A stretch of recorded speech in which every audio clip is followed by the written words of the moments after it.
everyone, and welcome. Thank you so much for joining us this evening.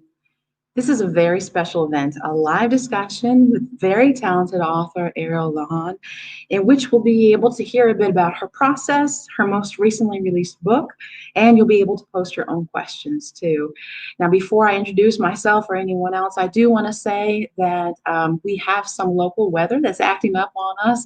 So there is a small chance that may interrupt our live stream this evening, but we will be taking care of that as much as we can, even if we need to reschedule. So don't you fear. This is going to continue on one way or the other. So there's lots of ways that you may have heard about tonight's event. If you saw this advertised on our library page, you may not know that this event is one of a series created by Humanities Tennessee in partnership with the Tennessee State Library and Archives. So Humanities Tennessee is an incredible nonprofit. They foster and celebrate ideas, stories, history, arts, and culture throughout our state. And they actually do a little bit of everything, but I'd say they're probably most well known for this Neighborhood Story Project and the Southern Festival of Books.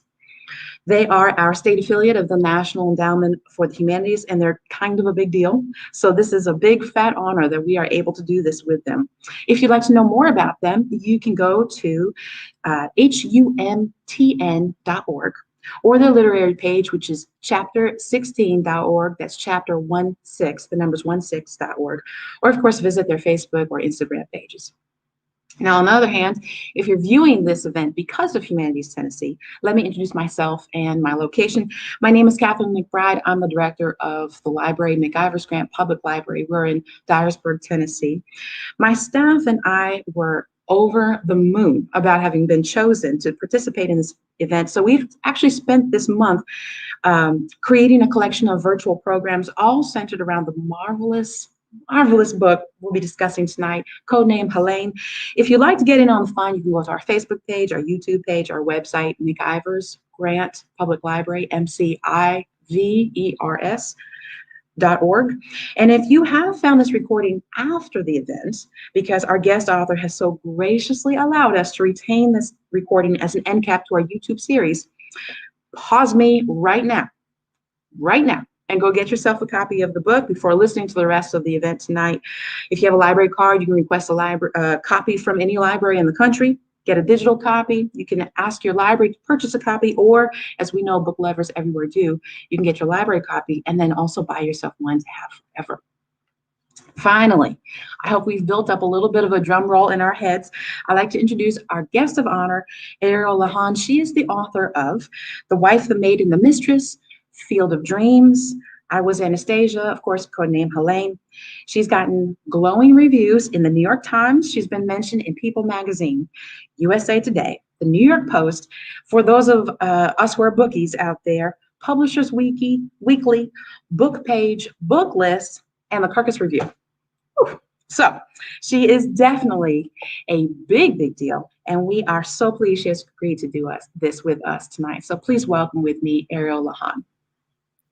Hello. Thank you so much for having me. Oh, we are so excited. So I'll be honest, I read a little bit of your press and I started to sweat a little bit about tonight.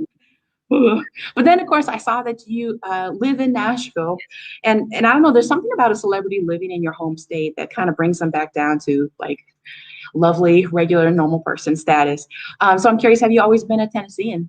I have not. And I also assure you, I am not a celebrity. I am just a mom. I actually grew up in New Mexico. I moved here for the first time when I was 16. I was on my own, and I lived here for a number of years, and then eventually got married and had a couple kids, moved to Texas, had a couple more kids, and then moved back here roughly 10 years ago, give or take a bit. I forget. Okay, yeah, so lots of experience and travel that you're bringing to this. And then, before the event started, we already talked about this a little bit.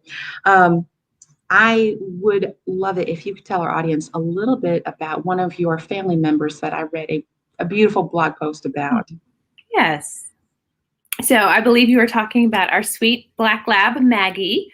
I am. She showed up. I kid you not. She showed up on our doorstep. She was about 9 months old, 2 hours after I told my husband, if we are supposed to have a dog, God will drop one on our doorstep. very pregnant and very irrational at the time. And she was, we lost her about this time last year. She was the world's best dog. And if you've ever had a dog that was almost human, you know what I mean? She could walk into a room and she could tell who was sad, and she would go put her head on their knee.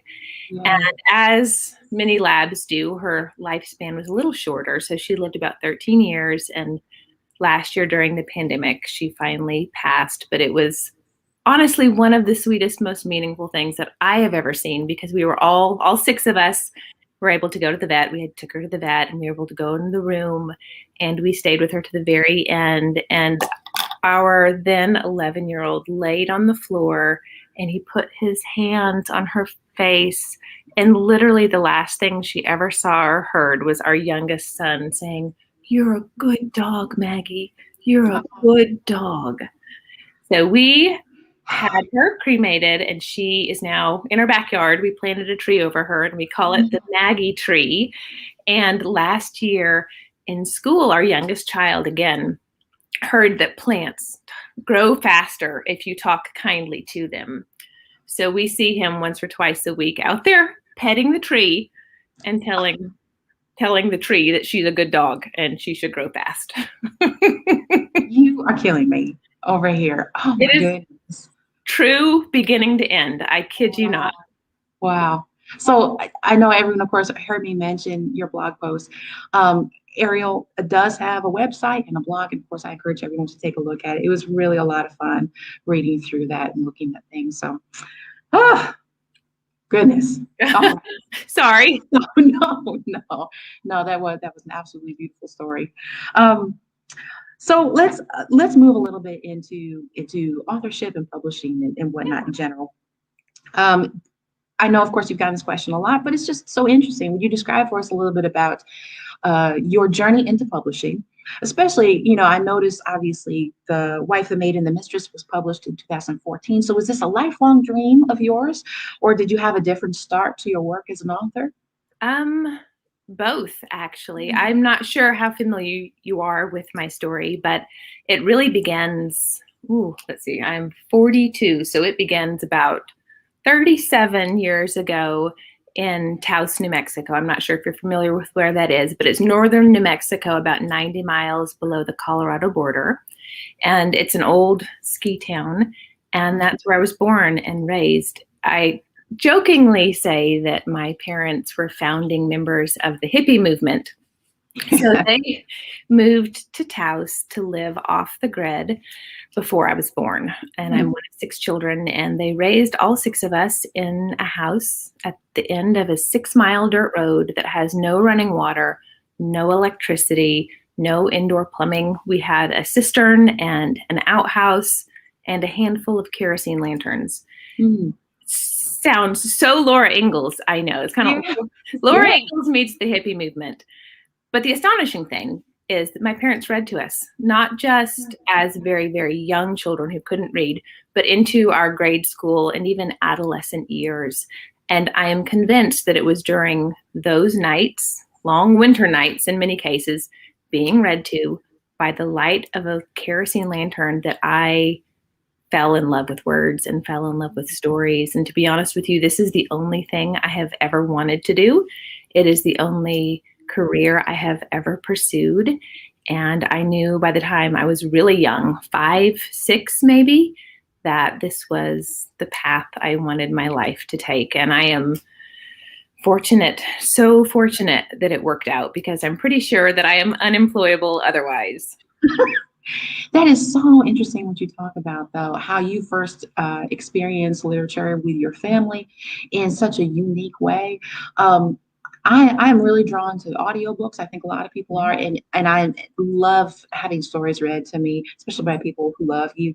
That just brings out a whole other level. Here at the library, we talk so much to families about the joy and the benefit of reading to your children at any age, at every age, how it, all sorts of areas of your brain are being fired when you are listening to stories beyond just your sort of literary or language skills. It's just an entire experience. Wow. Absolutely. And it's interesting, last year, this current school year and last year, our two youngest children were homeschooled for a variety of reasons, COVID being no small part of it. And they had a reading list assigned by the teachers that they have, apart from me. And some of the books we listened to on audiobook, and that was great, and they enjoyed it. And then some of the books I read aloud to them, and it was really fascinating to note that the books that I read aloud, their comprehension level went up. And I'm convinced there's got to be science there, that there's something about a mother's voice in a child's mind that they hear and they understand in ways they wouldn't otherwise. Absolutely. Absolutely. Oh, that gives me chills. So I'm curious too, from obviously your relationship with your books has changed, I would assume, from the first to your most recent, but I'm really particularly interested in the process and the journey of that very first title, especially as it transitioned from the creation part where it was, your baby in your hands into publication. So would you maybe delve into that a little bit? Absolutely. I was actually telling a friend yesterday and she's writing her first novel. The biggest thing that changes, I think, from your first to your second or your first to your fifth is your level of confidence. When you're working on your first novel, you're not sure if you can finish, if you can edit, if you can make it what it needs to be. But once you have finished that first book, your subconscious mind from that point forward goes, oh, I can do this. It doesn't make the work any easier in subsequent novels, but you have this sense of assurance and an inner confidence that, okay, I've done this before. It's not going to kill me this time. And it sounds really simplistic, but that will carry you so far as you begin a book again, and then you begin another book, and you begin another book, because there's always this moment of terror, at least for me, maybe I shouldn't speak for everyone, where I sit down at my desk and I see a blinking cursor, and it's this sense of, oh my gosh, I have to take nothing and turn it into something. Yeah. And you have to begin at some point, and that beginning is the hardest part, I find. That's so funny you mentioned that. It was absolutely 100% my next question, is your level of comfort with that process at this point. So at this point, would you call yourself an author? I think maybe finally I can. I once heard, and I don't know whether this is true, but it made sense to me at the time, that you shouldn't call it a career until you have 5 books. Fair or not, I don't know. I think there are many authors, thinking of Harper Lee here, who had one, and we can all say that her career was just fine. For me, it made sense that I could go, okay, here's progress. I can gauge my progress in this field by this book and that book and that book. And I think I have finally made peace with calling myself an author versus a writer. I was a writer for a long time. Anyone who writes is a writer. I think I finally maybe feel like an author. If my husband was in here, he would be shaking his head and like, here she goes again. But there is a level of confidence that has come with continuing to publish, and as I call it, continuing to land the plane. The plane takes off and you got to get it back on the ground. And it has helped for me. So of course, obviously I was planning out my questions for this evening and the flow of things. And I so desperately want to jump out of the plan. And because I'm so curious whether this last character had any kind of impact on your confidence level. For those of you who have read the first 2 pages of Codename Helene, it's just like the confidence just jumps off of the page and slaps you around in the face a little bit. Did that affect you in that way, do you think? More so than any character I've ever written. So far, all of my novels and characters have been based on either real events or real people. And all of my novels have been populated primarily by people that really lived. And my job has always been to take someone that really existed and make them feel real on paper. They were real in history. I have to make them feel real to the person reading the book. But Nancy was something else. I have never read about any kind of woman like her. And she was real. She's not this plucky product of my imagination. She was a real woman that really lived. And everything that I wrote is backed up not only by her autobiography, but also a number that were written about her. Mm. So I just had to get her on the page. And it was really fascinating. Before I wrote this book, for instance, this is sort of a trivial way. I could never wear red lipstick. I felt kind of clownish. But I thought to myself, if Nancy Wake can stop and put on some red lipstick before she jumps out of a plane, yes, by golly, I can put this on before I go have a meeting with a school principal. Yeah. And she taught me that it really does work.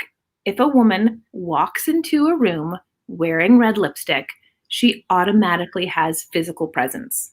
And the older I get, that is something that I value more. Being able to command attention by your physical person is a skill set that I think we should teach to young women, because young women have to apply for jobs and colleges and walk into their boss's office and ask for a promotion, and how we present ourselves matters. And Nancy taught me how to do that a little better. And she also taught me that, heck, I'm about to be 43. I need to stop asking permission. Yes. Or, as we learn in the novel, but also from her autobiography, she published a lot of articles, and to the best of my knowledge, never got credit for them. Her byline was never there. All of the articles that she wrote for Hearst are lost. And you know what? I think we should get credit for our work. Anybody should get credit for their work, but especially women should get credit for their work and be able to hold it up and say, look, I did this thing. So to answer your question, yes, more so than any character I have ever written, Nancy taught me how to feel comfortable in my own skin and know my worth. Absolutely. So now I am going to try and jump back on track, because I'm thinking about folks who may have come to join us but have not yet read the book, don't know anything about it. So I've of course given a teaser to Name Helene a few dozen times. I'm sure by this point you've done a few thousand times. So would you mind being the expert, giving us a brief little teaser on the book? Yes, absolutely. Codename Helene is based on the life of a woman named Nancy Wake. She was an Australian expat living in Paris right at the outbreak of World War II. She had just bluffed her way into a reporting job for Hearst newspapers and was sort of beginning her rise as a journalist. About the time she got the job, she also met a man named Henry Fiacca. They fall in love. No sooner do they get married than the Germans invade France. And quite literal, all hell broke loose. And as many people did at the time, Nancy kind of looked around and thought, oh my God, I can stand back and do nothing and hope this goes away, or I can do something. And as you may have guessed by now, Nancy was not the sort of woman to do nothing. So she began sort of clandestine work as a courier. First, it was papers that she would smuggle from one end of the country to another that would help people get out of the country. And then she began smuggling people, primarily Jews and downed British pilots. With these fake travel documents, she would take them sort of from the Italian side of France to the Spanish side of France, where then they would go over the Pyrenees Mountains and escape. And she became so good at this work that the Nazis took notice, and they put a 5 million franc price on her head. And she became the most wanted person by the Gestapo throughout any theater for the duration of the war. And as time went on, she soon faced a decision of, I can stay here and continue my work and likely be killed, or I can escape myself. And she took the second option. She left her husband behind in France to hold down the home front, and she escaped to Spain. But she didn't stop there. She took the first boat she could to England and marched herself directly to the Special Operations Executive and became a spy for the British so that they would fly her back to France, which she did, was dropped behind enemy lines. And before really right up at D-Day, she ended up leading 7,000 French resistance fighters into battle. That's the Cliff Notes version. None of that is a spoiler. And Yes. when I read that, I thought, I can barely take my children to the grocery store and get back without losing my mind. And this woman is leading men, thousands of them, into battle. And as we know from history, there were so many incredible women that were spies, and they did work that changed the world. But she was the only one that I could find that was a military leader as well. Mm. I thought if any story could write itself, it was this one. Yeah, it's absolutely wild. Some of the things that she does, the choices she makes, and so obviously we've all read the book and we've finished it and we've been sort of meditating on it for a little while, and it strikes me that Nancy just continually makes the choices that I think, regardless of who you are, secretly in 2021, you harbor a desire to have the courage to make those choices as well. Mm-hmm. But you also, or at least now I'm really a little therapy session. Now I'm really talking about myself. You also secretly worry that you aren't capable of those choices, of making those brave decisions. And so I'm wondering, were there times where you found Nancy to be a difficult character to live with? I mean, incredibly inspirational, but sometimes, yeah. Yes. So my editor and I, we often joke that Nancy is basically a comic book character. And the hardest part of telling her story was actually toning her down a little bit, making her more human. To answer your first point, though, I really am convinced after writing her story, and as much as the research as I have done of women in history for all of my books, I don't know that any of us are capable of making those kind of decisions in advance. Mm. I don't know that anyone ever has courage to spare. I think courage is a thing that rises up in you when it actually counts, in the moment when it is life or death, whether it's yours or someone else's. Mm-hmm. And for everyone in those situations in World War II, I mean, it was a time when your butcher, your baker, your candlestick maker, everyone, ordinary people had to rise up and do extraordinary things. And I really do think there's something in the human spirit in those moments that we become capable of things that we fear we never would otherwise, that kind of bravery. And I have forgotten the second part of your question. As have I. So we're going to just keep on rolling. Okay, sorry. So caught up to what you were saying. No, not at all. And I was also, I was thinking too, when I read the book, that the timing of everything was just eerily apropos. So we have this worldwide pandemic, all sorts of turmoil and unrest here in the US. And then you're reading this incredible story of a woman, but of a whole world, that just as you said, have these things come to meet them where they are.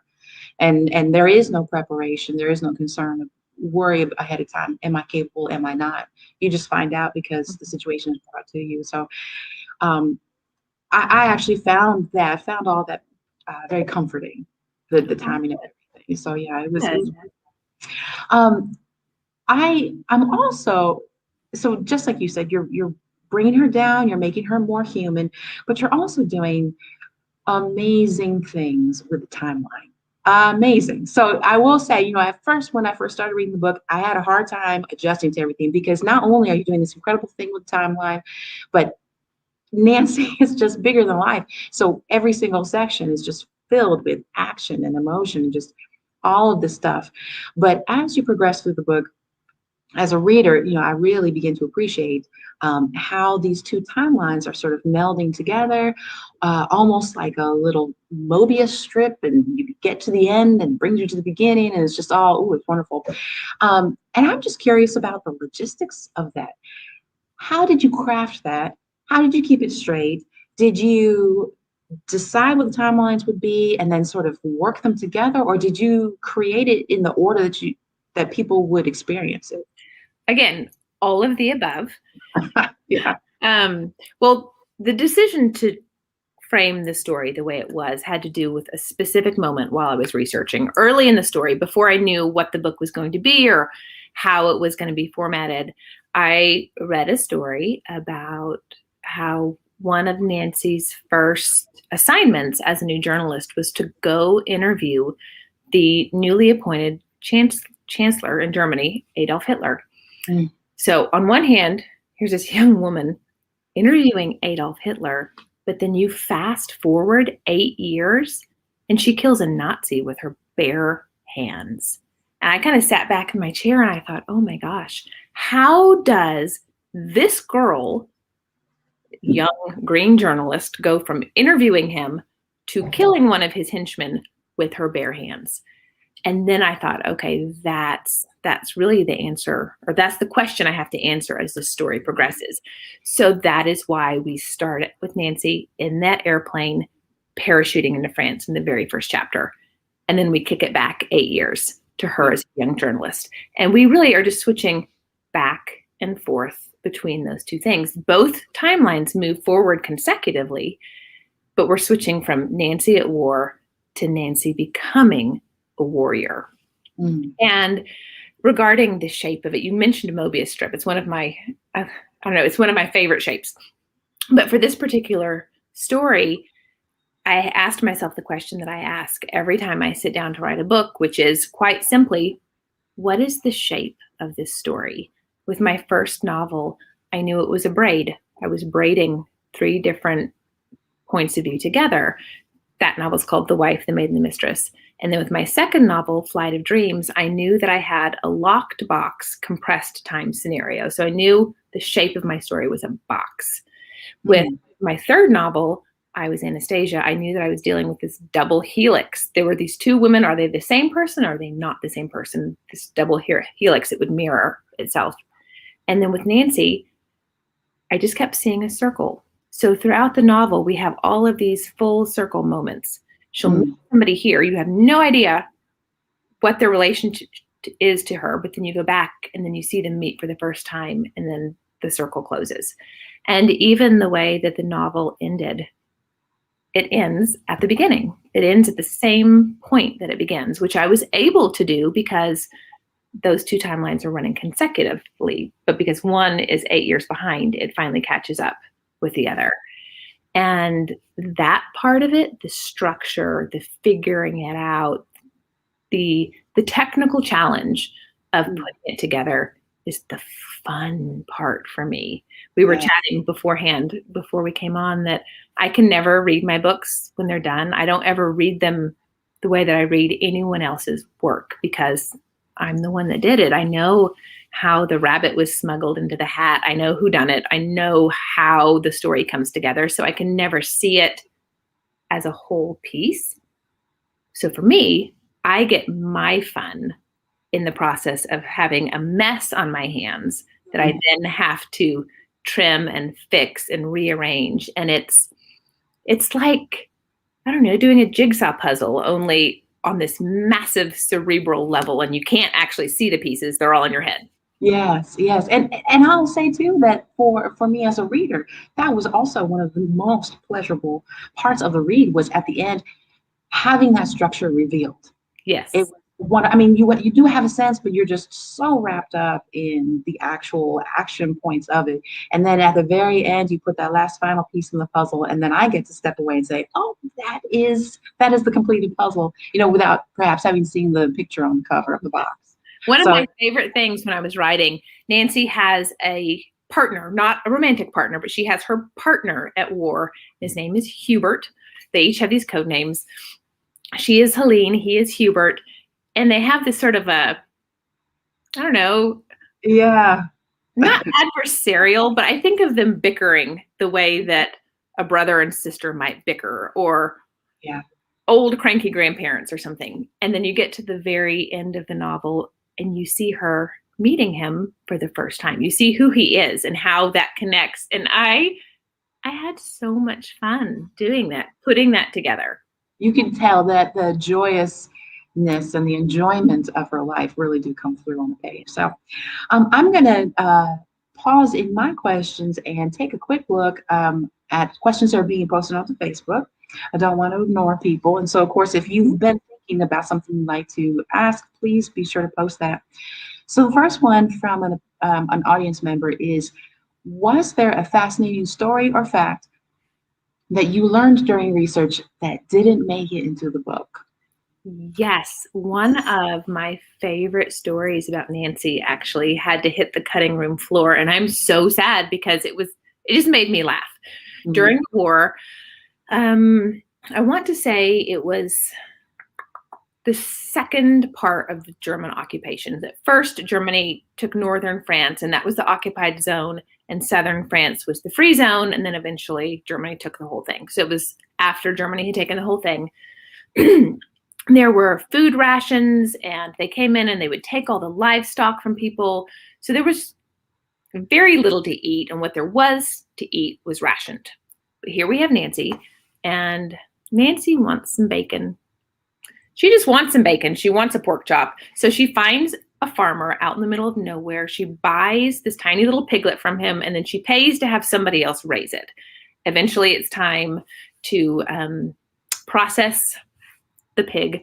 She goes there, and she's going back to Marseille with 2 suitcases full of pork chops and bacon and roasts to take home for herself, but also for her friends and family, and to help distribute and make sure that those in her life are well fed. But it's all contraband. She's not allowed to have it. And she gets on the train and she gets to her spot. Well, these suitcases are really heavy and she can't lift them, and all the luggage goes on these racks up there. And sitting across from her in her compartment is a German Nazi officer, but all he sees is a pretty young lady with a couple of suitcases. So he kind of heaves these things up on the shelf. And she's thinking, oh my gosh, if he finds out what's in there, I am toast. So she proceeds to flirt with him the entire train ride back to Marseille. They get there and he heaves them down. And at this point, he's starting to realize something is off. Like, clothes don't weigh this much. Now he's carrying her suitcases and he's trying to be chivalrous because she's flirting with him. And anyway, she kind of cons him into carrying these suitcases full of contraband through the checkpoint. And finally he looks at her and he goes, this is all contraband, isn't it? And she just smiles and she says, yes, it is. And if you get discovered, we're both going to prison. So they get through safely. He sets them down. He wishes her a good night and walks away. Wow. Never in 100 years would I think to do something like that. But she did it all the time. And it absolutely makes perfect sense. You can completely picture this happening for sure. If anyone could bluff her way in and then out or something like that, it would be Nancy Wade. Very nice. I see another set of questions that popped up, so we'll take care of that too. Another audience member asks if you read historical fiction, and what books do you recommend to other fans of the genre? I do read historical fiction. I love historical fiction. I cannot read it when I am writing it, particularly at the end of a deadline, mainly because when you compare your unfinished work to somebody else's masterpiece, my brain melts and I think, oh, I should just quit and go be a greeter at Walmart because my stuff is terrible. Yeah. So I save historical for when I'm not deep in a deadline.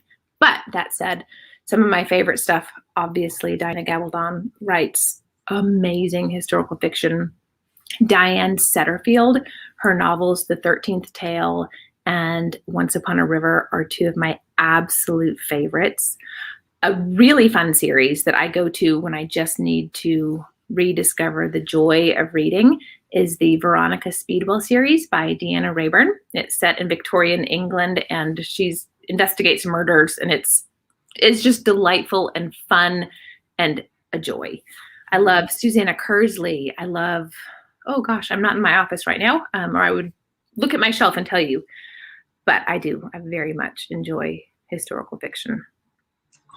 And some of those that you mentioned too, I'm familiar with. Wonderful, wonderful stuff. Here's a good question, absolutely, that I wanted to circle back around to at some point. So, in one of your author's notes, you wrote that books are never done; Mm-hmm. they're due. Mm-hmm. So, of course, the natural question is, how do you determine when to stop? Or do you just look at the calendar and say, "What? There we go." So the phrase deadline, I did not realize, is an old military term, and it literally means if you cross this line, they shoot you dead. There you go. So the date on the calendar, no one is going to shoot me, thankfully. But it's a hard stop. And I really do think that one of the reasons that I have written as many books as I have and have kept my spot in the publishing industry is because I have a lot of respect for a deadline. I try to never miss them. If I have to get a little bit more time, it's usually because of circumstances outside of my control. But I work toward a date on a calendar. I work toward two things. I work toward a date on a calendar, and I work toward a specific moment at the end of a manuscript. And I have learned that you can fiddle with pages forever. You can tweak them and mess with them. But I am pretty much going to give you the same book if you give me 6 years or if you give me 1 year. So I might as well take 1 year and then write another one. You know, speaking of deadlines, I was curious about this as well for Name Helene. So, it was first published, I think, about March of last year, so about a year ago. But the paperback was just recently released. And so I'm curious about, I know everyone's completely sick to death of talking about it, but it is a worldwide pandemic. How did COVID affect your publishing experience, or any other ways in which it might have affected you as a writer? Oh, gosh, all of the ways, really. This is the first novel I've ever had where I could not go meet people or talk to people in person. Like, for instance, what we're doing tonight, under other circumstances, I would get to go Dyersburg, correct? I would get to go to Dyersburg and I'd get to sit in a room with you, and we would hopefully pass a microphone back and forth at the front of a room, and I could look you in the eyes in a more accurate way than I can on a screen. And in a perfect world, there would be a couple dozen people with us, and we could interact on a personal level. And obviously none of that could happen this year. The world kind of fell apart the week this book came out. The week this book was published was the week that everything really went. In particular, bookstores across the country closed. We had to pivot about a week and a half before I was set to go on tour and turn everything online. And it was it was a big experiment. I vastly prefer in-person interactions. I love people. I'm an extrovert. This is the fun part of my job. The one good thing is that I got to sleep in my bed every night, which does not happen during book tour. And I was home. I was home all spring, all year. But typically spring is my busy travel time. And it also happens to be the time of the year that all of our boys play baseball, which would have left my husband juggling 4 different boys with 4 different baseball teams. And that would have been bananas. Baseball didn't happen either. So nothing happened, and we were all home. And I think we'd really assumed that by this time, everything would have gone back to normal, and that didn't happen. So I released this book twice online, and it was a really fascinating experiment to see.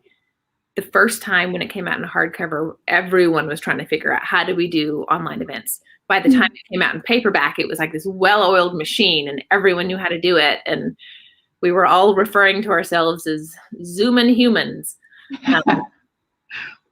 It will probably always be the most unique book release I've ever had. But I have a book, and it came out in the world, and I got to share this story with people, and it has been so rewarding to hear back from other people just how much they enjoyed Nancy and how she made them laugh during a pandemic. I mean, it is a World War II book. Make no mistake. It's a story that has some teeth to it, but she was so funny. And I love how there are these moments of levity balanced against these moments of darkness. Yeah, yeah, absolutely. Let's see, I see another question come up from Facebook. Oh, I see two. So the first one is, do you ever think Nancy's articles with Hearst will ever be discovered? Will you write more about Nancy? And then I'll let you answer that one. I'll have the next. Yeah, great question. I don't know. To be fair, I spent many, many, many, many months trying to find them, and then finally looked at the calendar at that date with the red circle and realized I had a lot of book left to write and not enough time to do it. So I had to give up my search. I did not contact anyone from Hearst. It would have been a really fun experiment. I didn't need the articles to write the book. It would have been really helpful, but it wasn't necessary. So I had to abandon that search in pursuit of finishing the book that is out now. I would love to find them. I would really love, in particular, to read the article that she wrote when she interviewed Hitler. She was not impressed with him, obviously. I would love to see how she phrased it. I think it would take somebody within the bowels of the Hearst organization to make that happen. Yeah. Whether or not I will write more about her, I don't know, but I will say that she is the one character I've written about that I think I would have a great deal of fun returning to. Her life after the war, her kind of foray into politics in Australia was fascinating. There's enough there. Whether or not I will go back, I'm not sure. You know, I'm glad you mentioned a bit about her life after the war and her life in Australia. I've got to touch on this. So for those of you listening who haven't looked into Nancy's life after Name Helene, I'm going to just very briefly read some of the medals that she received. The George Medal from Britain, the Resistance Medal, Legion of Honor Medal, the Cross of War Medal with 2 bronze palms and a silver star, all from France, the Medal of Freedom from the US, but then was turned down for a recommended award from Australia, her home country. And I'm sure no one would be surprised that this is her response, and I quote, but I'm not gonna quote it all. She says, "I told the government they could stick their medals where the monkey." And you can just imagine, everything that comes after that.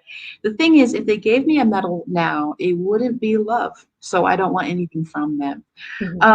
And so I'm curious to hear from you, Ariel. So as you dug into your life, did you find all of her responses to this rejection to be as consistently, I don't know about flippant, but just to disregard that action that Australia took, or did you find underneath all that a level of disappointment or sadness?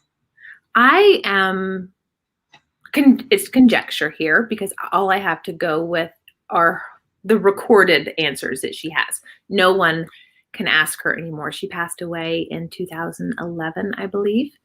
Not a spoiler, of natural causes at the age of 99. I think she would have liked to make it to 100. I would assume, from what I have read and known about her, that it probably hurt her on some level. She was very proud to be Australian. She was born in New Zealand, raised in Australia, and she loved her home country. She called herself a French woman toward the end of her life because she'd spent so much of her life in Europe. But she was really proud of where she came from. And just as a human, I would assume that bothered her. Originally, the Australian government would not give her the medal because she had not technically fought for the Australian army. She fought for the British and the French, with the French for the British. I think there was an element in her that was like, I'll show you. I don't need it. I will go find something else. And one of the things I'm most sad about is that she passed away before I ever found this story. I would have loved to interview her. And I will say this, if you've read the book, after we finish tonight, pour yourself a glass of wine and go to YouTube and search up the interviews of Nancy Wake. She gave a number of them in her later years, and you get to see her with all of that vim and all of that vigor that she had as a young woman. She kept every ounce of it until the day she died. And it is so much fun to see her talk about all of this in her own words, with her own voice and her face. And I highly recommend you do yourself that favor.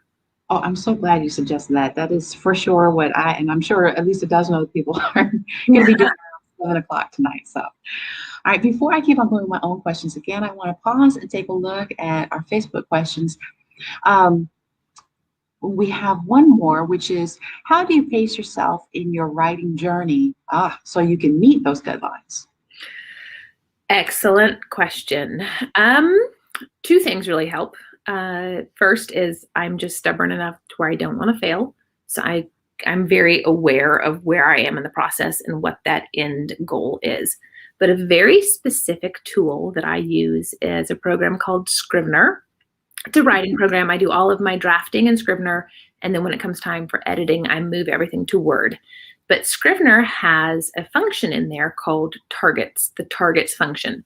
So if I know I want my book to be 100,000 words long, Helene is a good bit longer than that. But let's just say I want my book to be 100,000 words long. It's roughly 320 pages, manuscript form. And I know that it has to be done on X date. That targets function will tell me how many words I have to write today. Every day I open the manuscript and it will adjust. Like if yesterday I wrote none, but 3 days ago I wrote 4 times as many as I need, it will adjust to the amount of words that I have now versus when it's due. Yeah. And I look at that every day. I sit down to work. I open Scrivener. I click the targets function and I say, okay, today I have to write no less than 500 words, which is roughly 2 pages. And I don't leave my desk most days until I've hit that target. And it's really simple, but it keeps me on track. That sounds like an incredible program. So clever. Yeah. What a way to you make it approachable. Mm-hmm. Yeah. And you really do just have to take small bites. It's to think, oh my gosh, I have to write a book. Your brain will melt. But if you sit down and you go, okay, I have to write a paragraph. Everybody can write a paragraph. And then it's, okay, I just have to write a page. Everyone can write a page. Yeah. All I have to do is write a scene. All I have to do is write a chapter. Those are manageable things that can get you through day after day after day, and you finish the work. Let me ask you another question about the process and role of an author. So it just historical fiction seems like a huge, weighty responsibility, fictionalizing historical events and real people. Could you share a little bit about that? How do you find a balance? I know that's a big one. No, I kind of have 2 different ways that I describe writing historical fiction. If everything is going well, I think of it as wrestling an octopus into a mayonnaise jar. It's slippery and it's out of control, and I just got to cram it in there. That's if it's going well. Yes. If it's going badly, I think of it as juggling chainsaws. Except I'm blindfolded and the chainsaws are on fire. It is so much to wrestle. There's the job of taking this moment in history and turning it into a compelling story. But then there's also the job of, there are 50,000 things that I can include in this story. What are the ones that are relevant to the story that I'm telling today? So it's lots of organization. It's lots of making decisions. Like the pig in the suitcase was so funny. And I drafted the scene, and then I looked at it later and I thought, this is really funny, but it doesn't have a place in the story. It doesn't connect to anything else. It is just Nancy doing a funny thing. So I cut it out. And you have to be really precise with those decisions. And that's, in all honesty, a lot where my editor comes in. She will say, okay, Ariel, Nancy is awesome, but she's kind of like a cartoon character. We have to make her more human if anyone is going to believe this at all. Yes, it all happened, but you have to believe that it happened. And that's where you come in with precision, and you cut and you splice and you dice. Or, for instance, some of the really harder things. There are 2 scenes in the book that are really hard. They were very violent. And in my defense, they really happened. I didn't make either of those things up. And they were terrible to write. But I had to tell myself, Nancy saw it and Nancy lived it. And she had to deal with this. I can't have any less guts than she did. But you also don't want to make it too much. So it's decisions and finessing, and her response to those 2 events I found really telling. That's how you show a woman is human. How do you respond when you've seen the hard, awful thing? Versus Nancy being brave, you have Nancy weeping in a corner or Nancy puking in the bushes.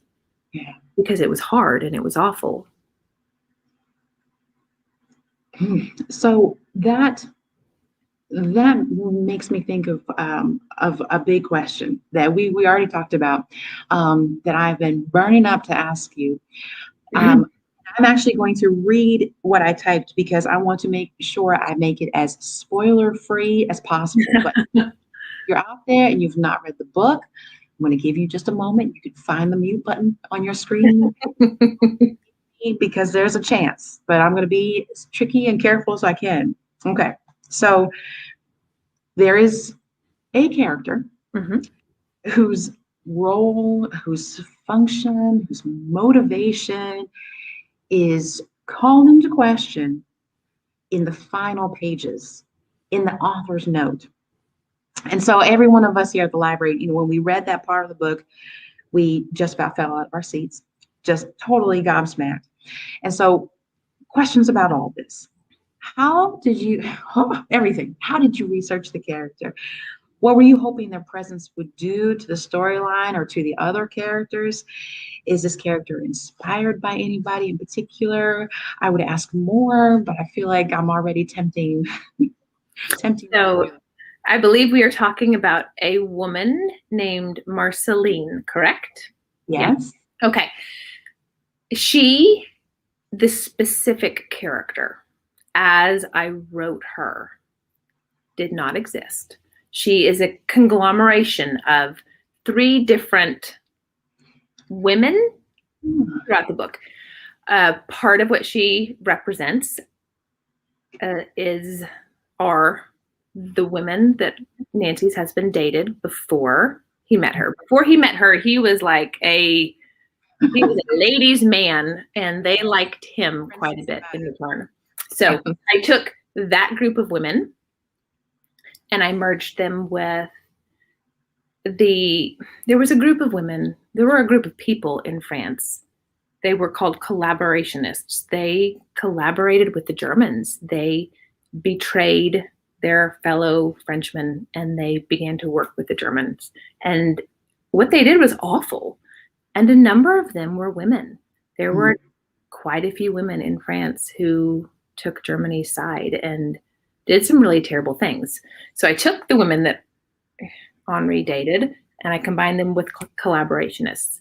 And then toward the end of the novel, there is a woman in the forest and a thing happens that was 100% true. So the character of Marceline is this portrait of all 3 of those events. And I wanted her to be real and to have an intimate, deep impact on Nancy's life and her activities in the war, her marriage, her time in Marseille. And the best way to do that was to take those 3 significant individuals or groups of people and combine them into one person that had flesh and blood. But the events, the things that happen, even there's this woman, Marceline, is present when Nancy meets Henri's father for the first time, and they have a bit of a kerfuffle. Yeah. Yes. Even that is true. What Nancy says at the end of that scene when she looks at Henri's father and she gives a very biting remark, that was true. See, yes, this is absolutely one of those books where then you need to go back through once you see that structure and how it all fits. Once you know about Marceline, and appreciate everything all over again. Mm-hmm. Whew, okay, before I get carried away, I'm going to again.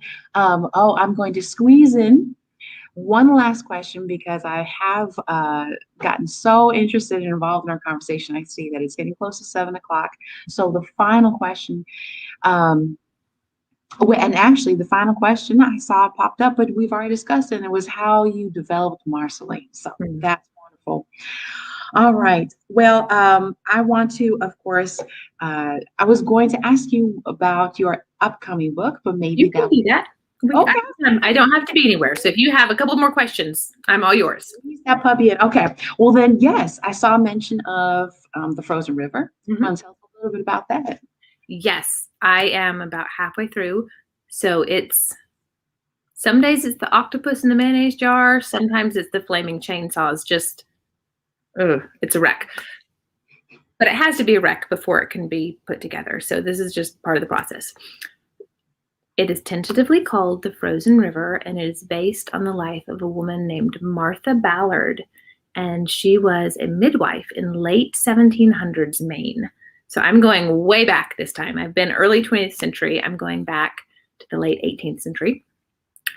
The fascinating thing about Martha, and the first reason I became interested in her life, is that over the course of 30 years, she delivered over 1,000 babies and never lost a mother in childbirth.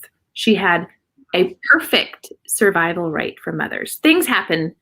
Oh my goodness. In infants, because nobody can control that, but she never, ever lost a mother. And modern doctors today can't boast a track record like that. It's astonishing how skilled this woman was. She was the aunt of Clara Barton, founder of the American Red Cross. Yes. And she was the grandmother of one of the first female physicians in the United States, the first woman to be inducted into the New England Medical Society. So her legacy on the medical field in our country cannot be overstated. She was amazing. In addition to her prowess as a midwife, she kept a diary for that 30 years. And remember, this is a time when most women could neither read nor write. And here she is keeping a diary. And in it, she records everything that happens in her small community, every birth, every death, every murder, every scandal. And on the pages of her diary is the only written record of a rape trial that changed the legal system in our country. So the book that I'm writing, it's a murder mystery. I wanted to go back to a good old-fashioned murder mystery like my first novel, but woven into it, it's funny you mentioned the Mobius strip, is that rape trial. It's a murder mystery, but it's a rape trial. But it's a murder mystery, but it's a rape trial. And the two are intricately woven together. And the way that I feel every time I write a book, it will either be amazing or the worst book ever written. That sounds incredible. Before you even got to the bit about a rape trial and a murder mystery, just this woman and her history and her progeny are incredible already. Yeah. Wow. And again, no one has ever heard of her. And I don't know that I ever set out to like write about the women that nobody's heard of, but I am compelled to tell these stories. I really feel like Nancy should be a household name. Little girls should dress up as for Halloween as Nancy Wake in their red lipstick and their French berets. They should do it. And people should know who Martha Ballard was. I mean, she inspired Clara Barton, who went on to found the American Red Cross. That's a big deal. And no one knows who she is. So I have this compulsion occasionally to make sure that people aren't forgotten. And I do believe that women historically have not gotten their place and their time in the history books. And I can't change that, but I can tell their stories. Mm-hmm. And thank goodness you are too. Absolutely. We need more people doing that, capturing their voices. Thank you. Oh, goodness. Okay. It is 7 o'clock on the dot, so I'm going to go ahead and stop right there.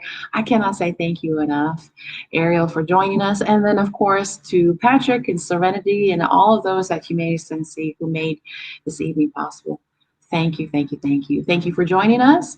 And of course, there are lots of resources we've already mentioned that you can go to if you want to learn more about Ariel, Nancy, or her work.